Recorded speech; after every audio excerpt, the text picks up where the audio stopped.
La créatine, c'est peut-être le complément alimentaire le plus simple et le plus étudié de ces dernières années. Mais ça, c'était avant qu'Instagram vienne compliquer les choses. On te dit dans ce post, ne prends pas ta créatine juste avec de l'eau. Prends correctement ta créatine en 2026. Et on te dit qu'il faut la prendre avec des glucides ou des protéines parce que ça augmente la production d'insuline et que l'insuline aide au transport de la créatine. Dans ce post, il n'y a pas d'études scientifiques, il n'y a pas de source, on ne sait pas d'où ça vient.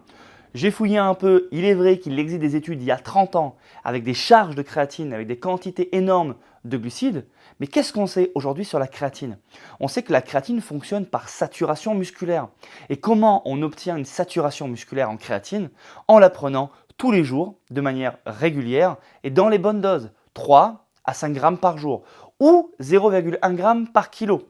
Et ce qui est marrant, c'est que même dans les études actuelles où on observe des effets sur la performance, la masse musculaire, la force, la récupération vis-à-vis de la créatine, dans leur propre protocole, les participants prennent de la créatine avec de l'eau ou une boisson classique.